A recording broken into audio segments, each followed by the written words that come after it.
Hi, I'm Chris Brogan, and I thought I would do a quick interview with a whole bunch of different people, most of whom I maybe don't even know, asking, what do you sell? And what my goal is I'm curious to know how people talk about the things that they sell and what they do. And so it'll all be recorded and it'll all be shared, but I will also be asking questions and kind of digging in a little bit, especially if I don't quite get what you sell. So I'm just going to pull people from the crowd and ask them. So first up, Jessica, how the heck are you? Hello. Hi, Chris. I don't know if you remember me, but we actually were right underneath. I was right on the same Life Hacker page way back in 2005. Back in the days, in the good old days. How the heck are you? I see we're going for a jog through the house. We are. I actually accidentally pressed the join, and I thought, hey, what the hell? I love it. You know, that's one good lesson right there. Take life right where you get it. I think that would be something cool. Jessica, tell me, what is it that you sell?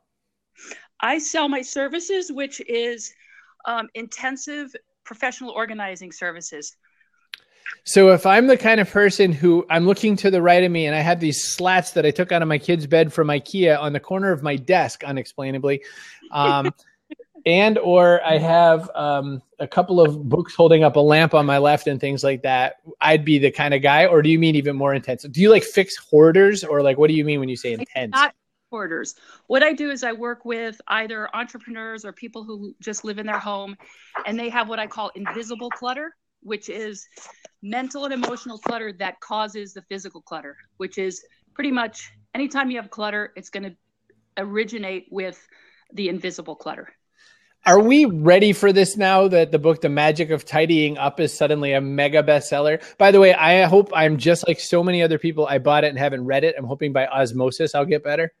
Well, it's so funny because the things that she says in that book are things that I was saying back in 2005, way back when we were Life Hacker and things like that. And so it's kind of like, wow, I think it's more like the magic of good PR. Evidently, because that book is everywhere, and I see more and more of my hooligan friends picking it up and doing what I do, which is not read it. It's literally diagonally from me about 6.5 feet. I can almost touch it. But what I like about it, Jessica, is that you could say, you know, that book, I'm like that, only better. And, you know, she's not going to come after you. She's Japanese. She doesn't even know what you're saying, probably. So you're safe. I'm joking. One last question. Do people know that they need you? That's an excellent question. I think that people do know that they need me, but I don't think, okay, I'm just going to give a very quick example because this is your blab. About a month and a half ago, I took 10 women through a 10-day decluttering, and they all showed up thinking that I was going to tell them how to rearrange their crap. And the reality was that I never once talked about their physical stuff. I only talked about their emotional, mental stuff. And yet each and every one of them completely reorganized and decluttered their own home. Wow. So that was exciting. So it's a tricky question to answer if they knew they needed me, because they thought they were coming for a different reason. They thought I was going to give them tips and tricks on how to, you know, move that pile over there. And I never once said one word about their stuff. That sounds like magic to me. And Julia just said, you know, clutter is your mental state, which is sounds like that's kind of what you taught them. Exactly. That's why I call it invisible clutter, is because it's not about your stuff. It's about the emotions that underlie your clutter. The physical clutter is just a manifestation of the mental, emotional, spiritual clutter and energetic clutter. I love it. Well, you can find more about Jessica Waters at Jessica Waters on the Tweeters. Thank you so much for your time today. Bye for now.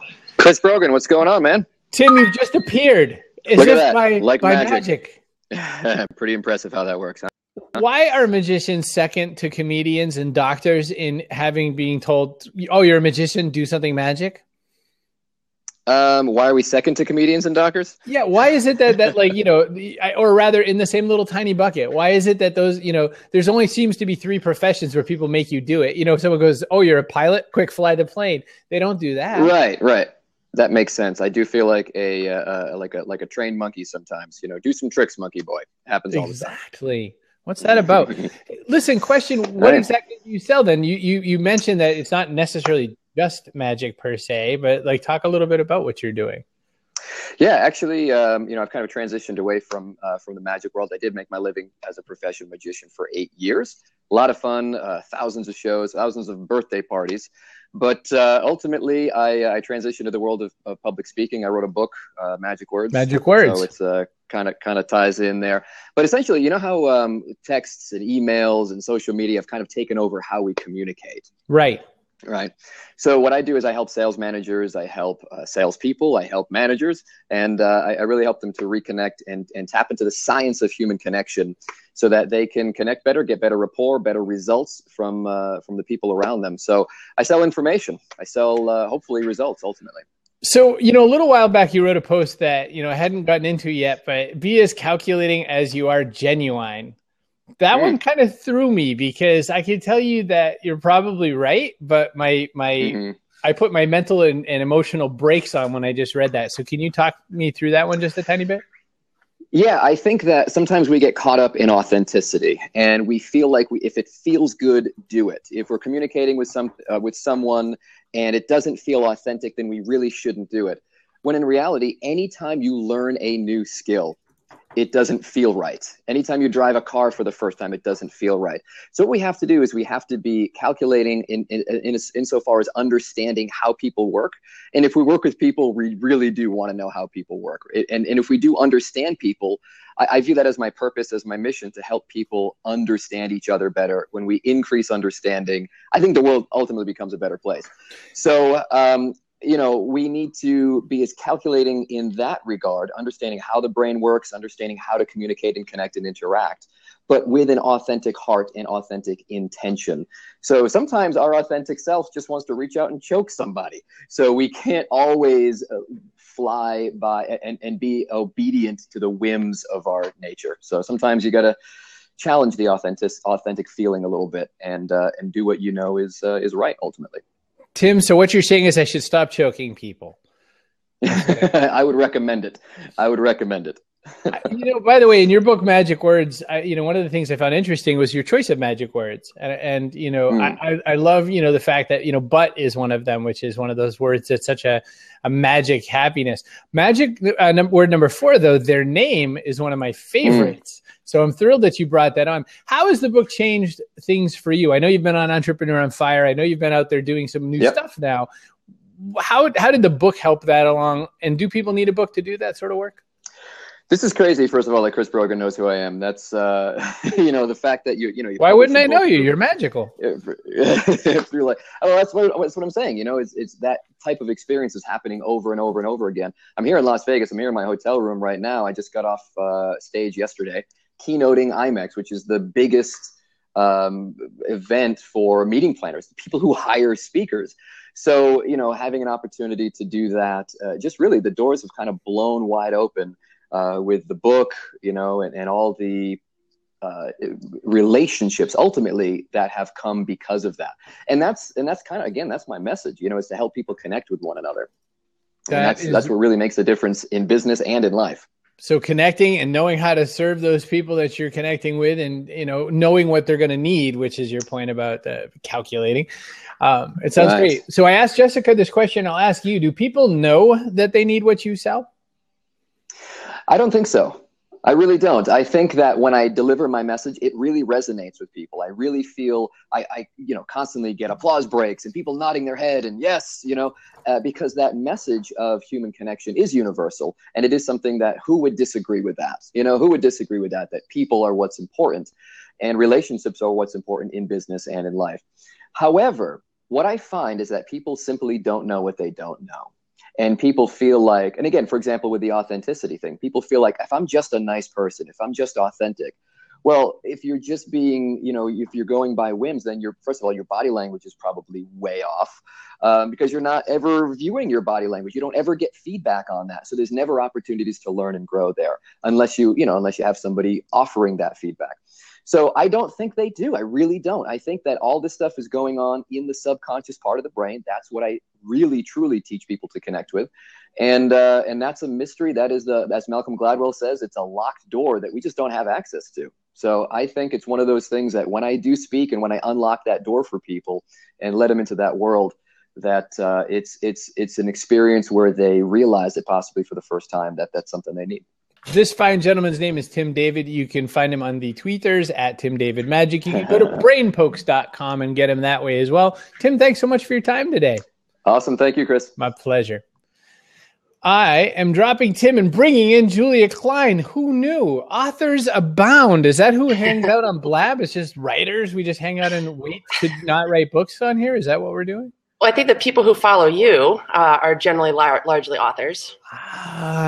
So I'm crafting this hell of my own creation. Yeah. And by the way, I love that you are doing this. Like, how cool. I saw it pop up on my desktop notifications, which I want to figure out how to turn off, by the way, because it turns out that it's annoying. But I'm with you.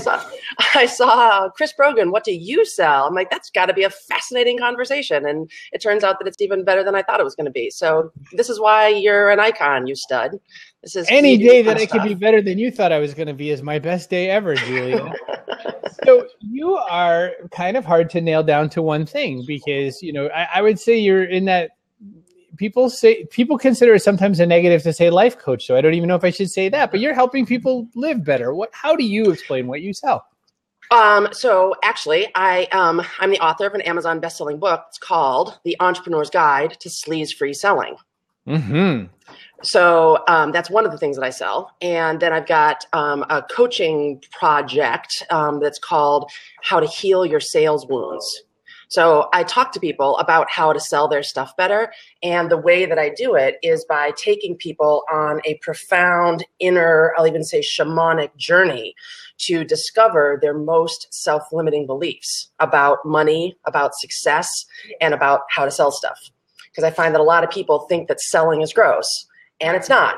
It's selling actually is a service. That's the tritest thing you can ever say, but it really, really is. So I'm helping people to find that heart space where they can connect with people rather than the head space where they're trying to like force somebody to do something like buy their stuff. So I love that because I am forever and constantly in a scenario where I'm having to, like you, explain to people, you know, selling isn't so bad, right? Selling turns out to be a reasonably important part of life.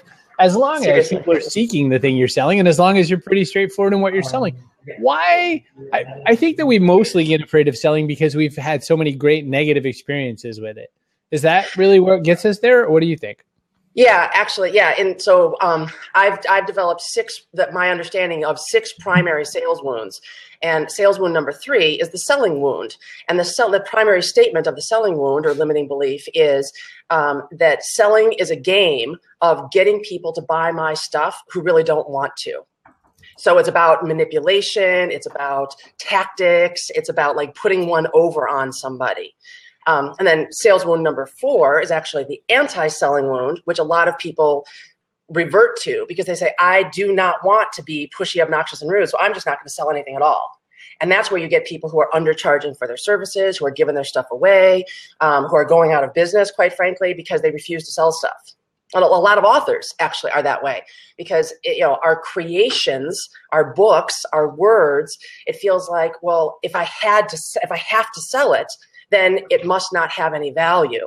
Because if people say this all the time, I just want people to buy my stuff because it's good. Like, well, dream on, Cinderella. Right. You know? Sometimes it's a packaging scenario too. One of the things that I've been thinking about a lot lately is that, someone can make an amazing candy bar, but if you hand it to me in a baggie, I'm probably not going to eat it. It probably needs a package. So I think that a lot of times with our selling, we don't necessarily poise the storyline well that they understand why they're buying. Or I think a lot of times we get a lot too fast into the selling part and not too much into the qualifying part. I suppose that's also what you're doing to help people de-sleaze their selling. Yeah, totally. So like the other day I was talking to somebody she sells to designers, like at the Merchandise Mart and stuff. And so she went to, and like one of the things that she was selling was she had a selection of leather fabrics for the season. And so she wants to find people, designers who are doing a lot of work in leather. And so she was going in and talking and like asking, do you do much in leather? And if the person says, yes, I have some leather coming out for my fall designs, she says, great, let me sell you my leather stuff. And it's like, no. You got to ask them like 4 more questions. Like, first of all, when you say, yes, I'm using a lot of leather, what does that mean? Second of all, just because you're using a lot of leather doesn't mean that you need my leather. Do you already have a leather supplier? There's a bunch of other questions. And I think, Chris, the main reason that people don't ask those questions is because most people are unwilling to hear no. If the answer to a question might be no, they don't ask it. Or they're unwilling to hear it when the answer comes. No, I don't need it. I don't want it. Not right now. I've already got somebody, et cetera, et cetera. It's too crushing. They can't deal with the no. That's, I think, part of the deal. So your name is Julia Klein. I could go to juliaklein.com or intuitivebusinesswoman.com and I can pick up this book, Sleaze Free Selling, which if you're smart enough to be an Amazon Unlimited Kindle user, you can actually even get for free from Unlimited, because that's awesome. So thank you today. Thank you so much for your time and for being part of this. Thank you, Chris. This is really great that you're doing this. Appreciate it very much. You look like $1 million too. Make sure you say hi to the president or whoever you're seeing after this little shenanigans. Thank you very much. Have a great. Talk to you soon. Bye for right now. Hi, Jamie. How the heck are you? How are you? Oh, I'm able to sit up and take some nourishment. What's not to love? Hey, I have no makeup on. I'm in my sweats, but I saw you came on, so here I am. Me too. I have no makeup on. I'm in my sweats. I'm even amazed I have pants. But, it's what we do. You are somebody who helps people with online branding. Start me off. Like, what does that even mean? Because, pretend I am Ovidia chocolates and coffee person down the street here. She's like, I don't need that. I'm a coffee shop. Why would you beg to differ, Jamie?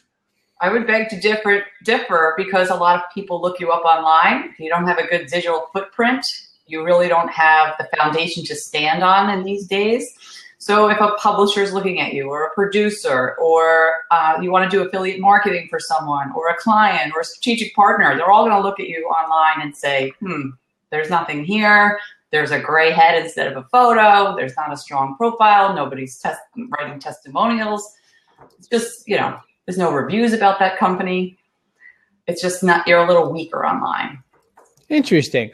So, I'll tell you one interesting thing I just noticed is that it's amazing how many people don't have a really simple and obvious link to what they're selling right in their Twitter profile. For instance, just one simple, dumb place. Why is that? Because they just haven't spent the time to do it. But you need to have really look like a rock star that you are, and have links, inbound links. You need that link juice to your site from every profile you have out there. Get some media coverage and have link juice coming from there, have it from your profiles. Makes sense to me. What do you think are people doing worst with online branding right now when you're starting to work with them and whatnot? What's the part that you shake them away and go, oh, stop doing that? Selling online all the time, or having incomplete profiles, or trying to be on every profile, every platform, and not doing any of them great. I think those are all really good things. Jamie, I have one last question for you, which is, do people know that they need what you sell? Once we have a conversation, they do. So does it take, I guess I have next to last question, because does it take them actually getting voice to voice with you at least before they know that, or can they buy from your site? You can buy from my site. I actually have a networking organization in Bucks County. I think you and I met at Michael Port's event in Florida. Exactly. Yep. He and I have been working together a long time because he's local here in Bucks County. And we're actually celebrating tomorrow. That's why I'm in my sweats. So I'm in event planning mode today. Yeah, big party tomorrow. You'll look like Julia tomorrow because you'll have the jewels and the things and the jinglies or something. But today we get sweats, Jamie. Yeah, I also do the publicity coaching. That's this new thing I launched a year ago. But thank you for having me on, Chris. Thrilled to have you. Jamie Broderick. Is it jamiebroderick.com, or where should we find you on the web? There's a photographer that took that for me. Jerk. So annoying. It's networknowconnections.com. Thank you. Networknowconnections.com.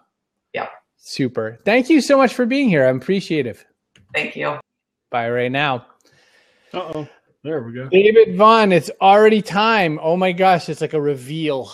It was like you got way too many cameras. You got a camera in front of the camera and it was blocking the camera. I'm with you there. So tell me a little bit about what's on the go for you. What do you sell people, David? What I sell is helping people stop being the reason that they're not getting stuff done. The brandmachine.com is live taking names and coming up soon, November 1. Thebrandmachine.com? No, the brand, BRAN. It's in my profile, but I'll type it in the link as well. Brandmachine.com. So Is your business waste plugging your pipe? Here's where the concept came from, is that we are often the reason that we don't get stuff done. We get backed up, we get constipated, or even worse, we start running off and we just have diarrhea going throughout. I know it's kind of gross terms, but you know what? We are always the reason that that happens. And the brand machine is to help gain that clarity, put the focus, get the roadmap, set the goals, do all that type of stuff. Whatever it is, I am the entrepreneur's geek. I am a sponge. I don't want to talk about sponges right after diarrhea, David, but I do want to. You, sir, have always been quite creative, but I would say that it seems like your flag is flying a little taller the last handful of months or something. Would you say that some of that has come from your experience doing live video interactions, or what has brought around the slightly even more unplugged David Vaughn that I see before me? The slightly more unplugged David Vaughn is just, it became time. I've sat on the sidelines long enough. I've helped build other people's dreams. I've helped, I've helped myself stay stagnant. And I'm just, you know what, it's time. I'm tired of it. I got tired of trying to compete with what I thought I was competing with and all the millennials and the 20s and the early 30s. And that's not who I am. You know what? I'm mid-40s. I'm a family guy. I got a house. I got bills. And there's a ton of us out there. And there's nobody really speaking to them except, you know what? You and me. That's right. I mean, I guess I'll just pick another, topic now because, you just went right after my favorite secret hole in the fishing land is, 40s, 50s, 60s, and 70s-year-olds who think that, there's nothing, you know what I mean? No one's talking to me because they're all talking about, hustling. Right. So, hustling and working and stuff. And, I don't need to be, what's Blab? I don't need Blab, and I don't need Periscope, and I don't need Twitter. And yes, you do. Or no, you don't. But you got to figure it out. You got to try it out, and you got to see what's going to work on. Being indecisive is not helpful. So anyway, this is awesome. It popped up. Thank you, everybody, for all the follows. I do see that, and I typically do try and follow back as well. So Chris Bergen's an awesome individual. He has been an inspiration for years, and I know he will be an inspiration for years to go. What are you drinking, Chris? That's a super good question. I'm planning to make a little bit of herbal tea called pu'er, which is a Chinese tea. I know it very well. There you go. And right now, though, I just got fake Crystal Light peach mango iced tea. Pu'er and Kabuse green tea mixed. Wow. Iced. That's amazing. Nice. Yeah. I owe it all to Tim Ferriss. He popped up in my feed one day. I don't even remember what feed it was, but there it was. And I was like, oh, okay, I'll give it a try. And let me tell you, pu'er tea has got some caffeine to kick you into hyperdrive. Yes, sir. That is my favorite thing. I'm kicking you out, David Vaughn. So we can now go to thebrandmachine.com. Thank you so much for being part of this. Mike Sheehan sells something so sexy you can't even begin to believe it. He sells insurance. But I bet that's not really how you lay it out, is it? How do you lay out what you sell, Mike? Well, I got into social media just because of trying to figure out a better way, a different mousetrap, as far as being able to engage with people and reach out to them about the need for life insurance. I've been doing this a long time, and, I saw that my father, who was an insurance agent, he had a brick and mortar office building, and he would, he's getting his clients from, say a 15-mile radius. Well, I said, hey, I can get my clients from Maine to California by being on the internet. So it's been a challenge. When Julia had brought up some points about selling and engaging with people, life insurance to me definitely is a product that it is, it's not what I want to say. It's not bought, it's sold. Right. And I think that's part of the aspect of what I do online is trying to find the people that are have the pain points and are looking for it because of a circumstance in their life that says, you know what, I got to take some responsibility and get this, and get some life insurance to provide for my family. So, Mike, I spoke at a LIMRA and LOMA event where they were talking about the fact that there just weren't a ton of people jumping into that space. You know, there just weren't enough people doing the online nurturing part the way that you just laid it out. Would you say that, I mean, how do you teach those young dogs your tricks? Oh, geez. Well, I had a conversation yesterday with, because I get a lot of phone calls from general agencies wanting me to write for them. And when I tell them what I'm doing, they go, "I've never heard of that, you know, and how do you do that?" And I said, you know what, if I tried to explain this to you in some respects, and I'm going to say life insurance agents are lazy. You know, they want a lead to just fall into their lap with the person ready to sign and not willing to do that nurturing and that engagement.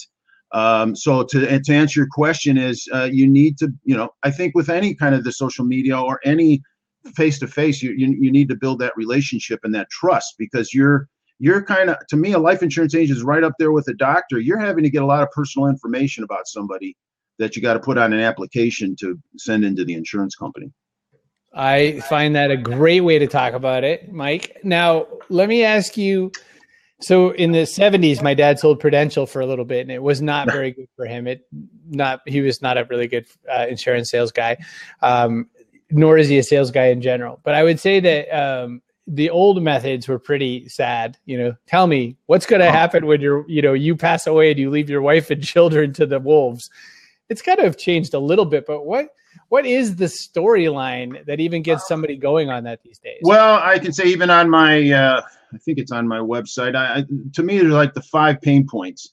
One is, somebody had somebody close to them that passed away, and the reality struck that say, hey, this could happen to me, and I could be putting my family in a bad situation. The person who just had the new child, just had a new child, an addition to the family. So there's a pain point. Hey, I have to provide for that person now. The mortgage, I got this big mortgage here. I don't want, I don't want my family to lose this house. And I can tell you a personal story of a gentleman. He was 32 years old. We had written a small life policy, which was kind of geared for the final expense. He says, we'll write the larger policy later. Later never came. 30 days from the point that we wrote the first policy, he passed away in an accident at work. And him and his fiancée had not married yet, but they purchased the home. She lost the home because she did not have the money to carry that policy through. And I remember that was yesterday. It was about 20 years ago. But so again, the mortgage, and then the things where people say, hey, I have insurance, I have life insurance at work, I'm fine, I don't need any on my own, and then they've lost their job. Or certainly in today's world with benefits changing by the minute, you may have life insurance at work and now tomorrow you don't have it, or you're retired. And so they say, no, I don't have it anymore. And probably the 5th is the person who had their term policy that now was a 20-year policy. 20 years is up, and now it's gone away or it's gotten more expensive. And I still need insurance, so all those are pain points that I look for when I'm reaching out to people online, because they're having to, versus the traditional way of me picking up the phone saying, do you want to buy? Now it's more of just presenting myself and them finding them based on those situations. Love it. Mike Sheehan, where can we go to learn a little bit more about what you're doing out there? Go to yourlifeinsurance411.com. Yourlifeinsurance411.com. Thank you so very much. Information, and then the number's 411. Super. Thank you. Great, Chris. Much. Thank you very much for the opportunity. My pleasure. Thank you. Mike Sheehan, ladies and gentlemen. Mike Sheehan. Julia, you have what I call a fake job, because your job is to make people come to Melbourne, Florida and love themselves in this incredible paradise that you sell. That's not that hard. Oh, I can't hear you. Oh, no. Mute button, something. Wrong button. Didn't tell your beautiful computer thing to do such a... You busted it. I got nothing. I'm dropping you. You're going to come back. I want to hear from someone in the New Wealth Order. Are there any representatives of the New Wealth Order kind of hanging around? Oh, what do you know? I've got just the man right here. Hello, how are you, Chris? How are you, brother? I'm ready to be wealthy. Hey, man, that's what we're here to try to help people to do. Step into their greatness, man. Why do people fear that so much, do you think? Why do people get all twisted up around that one? Well, because so many people limit themselves. You know, a lot of people don't feel like they deserve to be rich or they deserve to be wealthy. And how they define wealth really limits their wanting to push forward. So the definition and as well as their own limiting beliefs. So, So if I want to ascend, as people might, why do I need 91 days? Is that you just being a clever marketer? Because I'm like, what's that extra day for? Like, you know, God rested, I get it. But what are you doing with me there, Joe? Oh, absolutely. Well, I look at it like this. 90 days is not 13 full weeks. 13 full weeks is 91 days. Ah, okay. You know, I get this weird Illuminati sense from you. There's like 13 weeks, 91 days. There's a triangle being made here, and I don't get it. You're doing like Kabbalah or something. No, it's all about numbers are very important to me, and 13 weeks is a good time for people to be able to begin to start to get their new thought processes and let them become habits. And, you know, habits are important because that's what helps you to create the wealth and create the changes that you would like in your life. You have a show on this here on the Blabs. Is that accurate? Yes, I do, actually. How do people get to that show, and when is it? What time of the day and whatnot? If they want to check out my show is called Great O'Clock. It comes on Mondays and Wednesdays at 8 p.m. Eastern Standard Time. A play on the word great, play on the word 8, Great O'Clock. You know, me and words have been playing well together, so that's where the Great O'Clock comes from. I love it. I'm totally buying every little thing. Like if you are gravy and I am a biscuit here. I would like to say, Chris, thank you for doing this platform. And brother, I've been following you for a while on other social media. Have a book or two of yours, man. Keep doing what you're doing, brother. You're an inspiration to a lot of people. Well, please thank you for helping make good people do good things. I appreciate that so darn much. I'm going to drop you. Thank you so much. Make sure you swing by. Wait a minute. I got to make sure, you know, you got to go to thenewwealthorder.com to see some more of this fine gentleman, Gerald's great work. Thank you so much. I appreciate it. Wow. Good people. Julia, did we figure out your mics? Did that work? Did that happen? Can I actually get to hear your dulcet tones? I don't know. Do you want to try one more time? We only have to do it one more time, and then I won't make you do it again. I promise. Push the button. All right. Like magic. Nothing. Oh, I'm kicking you out again, but you're lovely. Sorry, Julia. I love being on Blab. Who wants to jump into my seat? Who wants to tell me what they're selling? I have only time for one more wonderful person. It's going to be my man, Kevin, who, by the way, does local stuffs. Donna, I'm going to have to say no this time. I apologize, but my man, Kevin Mullet, comes first. How's it going, Chris? You and I have hung out in one form or another for like a bunch of years now. Yeah, and we know John from here in Fort Wayne. You know John pretty well. Yes, John's, yeah, and so we've crossed paths a few times here and there. How good? Your title was catchy. I had to jump in and see what this was all about, and look at all these good people that are in here. It's awesome stuff. I'm a bit surprised that you are here to check it out, I have to say. And I'm not saying that negatively, but I would say that you tend not to respond well to pitchy pitch, selly sell kind of stuff. So there I dangled the most direct sentence in the, what are you selling? You know, and you bit. Why the heck did you bite, Kevin? Well, I wanted to offer an alternate viewpoint to so that people who are hesitant, who have not gone through a program like Julia offers, to show them a way forward, how they can be coy and still get people to sell through providing extreme value. And so I try very desperately not to let people see that I am selling them. And that is because I spent a lot of years in sales. And some of the things that Julia mentioned are absolutely true. And so I have some baggage with me, some reluctance. And so I decided to change how I sell. I was actually quite good at it. I had a 1 out of 2 closing ratio at one point in time for the leads that I generated. Wow. Helped rewrite a referral script for an 80-year-old company.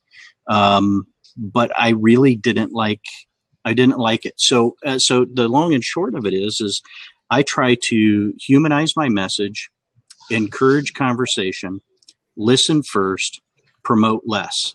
And that happens to spell help. So I really try, and I'm not an author. A bunch of people have nagged me to do that, but yeah, darn it! Come on, I know. Well, one day I'll get around to it. But yeah, I try very desperately to provide extreme value. So I'll give you an example of how this works. So we would often run seminars, and in the beginning, the company I worked for was saying, "Hey, you need to pitch more. You need to tell them what we're doing." And I'm like, "Okay, just hang on. We'll get to that." And I finally had one person who was also in sales come up to me and says, okay, two things, Kevin. He says, first of all, you've provided us way too much information in this presentation. There's no way this is too difficult. We can't do it, so forth. And he says, the other thing is you didn't even really talk that much about what you guys do. And so I said to him, well, let me ask you a question. I said, so do you feel now that you can do this online marketing stuff yourself? And he's like, no, we got to get help. I said, okay, fair enough. I said, who do you know that actually knows this stuff and might be able to help you with that? And it's like a light bulb went on in his head. We get leads. I get leads for my company because I keep giving and giving and giving and trying and help people out so that when they have a problem, they can say, hey, you need to get a hold of Kevin, because he knows all about social media tools and all of this stuff like that. Go ask him that question. And some of that you end up giving away for free. And I know that bugs some people. So we had in the chat where they were saying, you even said about the airline pilot. When people stop asking me for help, that means I'm no longer relevant and on top of their mind. And that's when I get really worried, because that's when leads stop happening. You're right about that, Kevin. Oh, I appreciate that so much. I appreciate the alternative viewpoint. I just happened to be interviewing Bob Berg for, he's got a new version of the Go Giver out. And I think that you really summed it up in a very Kevin Mullet sort of way. Where can people find you on the web, sir? Oh, if they type in Kevin Mullet, and now note that that's Mullet with 2 T's instead of 1, because that's what differentiates me from the fish and the haircut. And so that's really important distinction. But you can find me at kevinmullet.com. You can find what I do at marketsnare.com. Very awesome. Thank you so much for your time today, good sir. Say hi to the nice people up in Fort Wayne, one of the most beautiful places on the planet. Bye for right now. All right, Donna. I've never seen someone be like a chat room, favorite so much that women were shouting at me, boo, bring Donna on. You must be quite the sage. You must be quite the sage. Oh, I am the sage. My people love me. I help them. What better to say? So what are you selling, Donna? I do a combination of social media, SEO, and PR, and I teach really small businesses how to build high-level strategies into their businesses. And the hashtag that they use is "This Stuff Works." So I like that. This stuff works. Now that's a hashtag to own.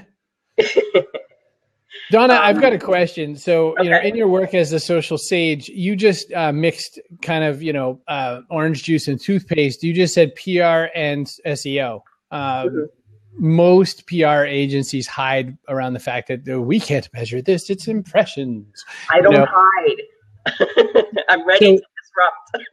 You are one of a very few PR people who mixes those two tastes and makes it taste great together. How do you find that works or doesn't work for when you're pitching clients? I guess I'm asking that because my guess is that a lot of clients kind of go, how could this be? Or something. Well, we basically use the SEO to identify the words that people are using. So the people that need to find you.